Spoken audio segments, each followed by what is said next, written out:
En surfant sur Internet, nous avons découvert une commune en France qui s'appelle La Table. Sur commune.com, on apprend que La Table se situe en Savoie, dans la région Rhône-Alpes. Elle est nichée dans la chaîne de Beldonne et fait partie du canton de La Rochette. En venant de Chambéry, le chef-lieu du département, il faut prendre la sortie 22.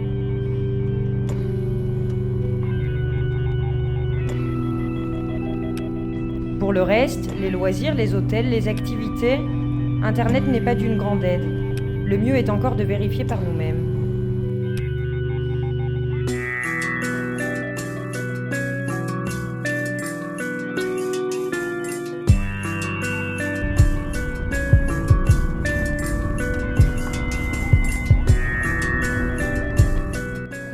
Alors, pour vous présenter un peu La Table brièvement, parce que vous avez vu un peu Internet, certaines choses, c'est une commune qui est assez étendue. Elle fait 1485 hectares, donc près de 15 km².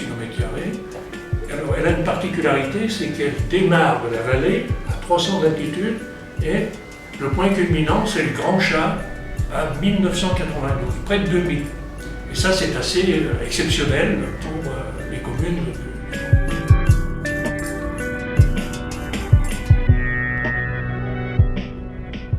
C'était la commune la plus importante du canton. La plus importante et pratiquement la plus riche. Il faut bien l'admettre. Mais près de 1400 personnes vers 1830, ça a été un peu le pic, après, avec la révolution industrielle, malheureusement aussi la guerre, la Première Guerre mondiale. La terre ne pouvait plus faire vivre les gens sont partis, ils ont migré. Alors, La Table, c'est un peu un carrefour. C'est assez curieux. Vous avez des gens qui ont migré vers le sud, vers Marseille, Aix-en-Provence, Marseille, et d'autres sont allés sur Paris.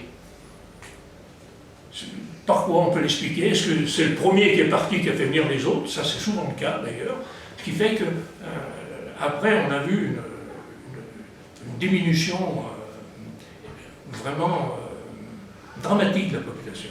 Parce qu'on est tombé, je crois, à un moment donné, après, à 180 habitants. Alors, vous voyez, c'était plus grand-chose.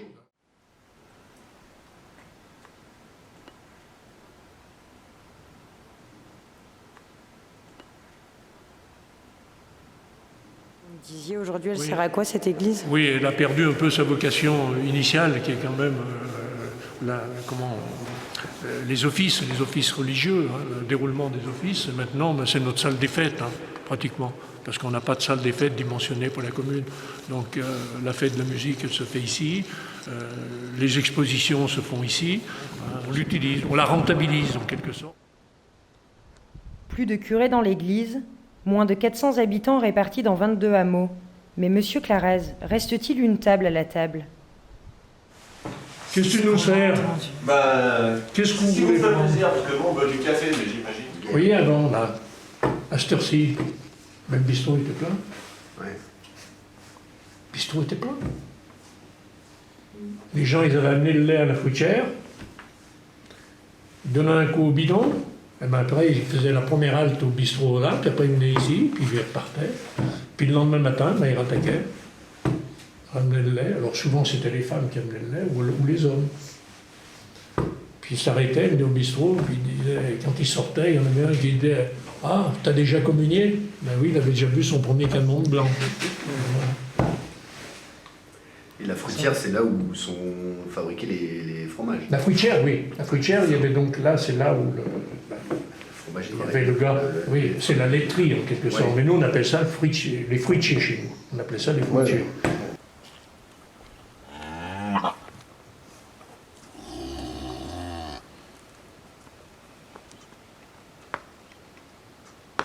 Ça, c'était ce qu'on appelait aussi le fradier, vous voyez, cette construction.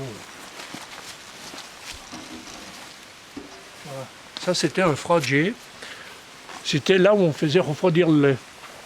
Et il pouvait se garder plusieurs jours. C'était comme une cave puis recouverte de terre, quoi. Voilà le fradier. On ne voit plus grand-chose de cette époque, mais comme dirait Michel Fugain, originaire du coin, ici, il y a des gens authentiques, des vrais de vrais.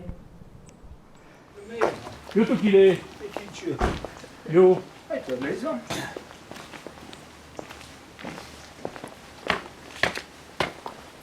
Ça m'a rafraîchi. Hein. Ah ouais. Ouais. Allez, montez.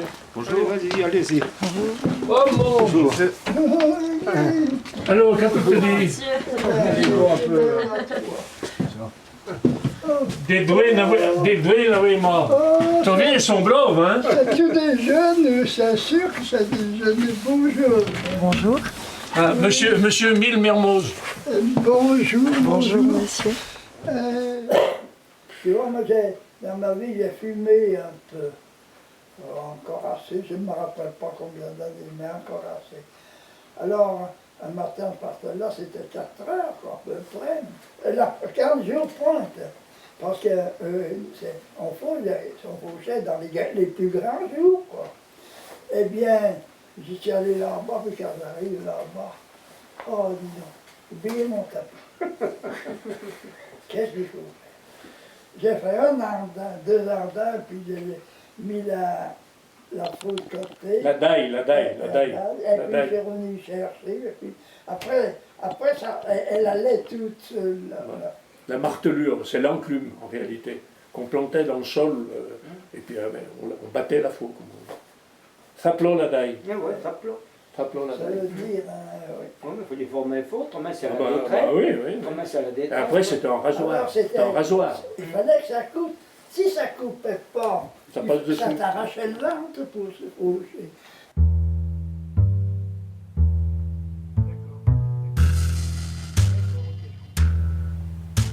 Dans ce décor d'antan, on a aussi croisé de jeunes gens. Gabriel et Cyril sont revenus vivre ici, bien conscients que ruralité ne rimait pas avec simplicité. Vous n'avez pas tous les plaisirs que vous avez en ville non plus. Vous n'avez pas les commerces, vous n'avez pas le premier cinéma, il est à Pontcharrat, donc ça fait 28 km. Voilà, vous avez oublié le pain, il faut refaire un quart d'heure, une demi-heure de route pour aller chercher le pain. Donc il faut, en fait, c'est tout là. On vit avec beaucoup de prévisions et de provisions aussi. Il faut toujours avoir en tête qu'on est un peu loin de tout.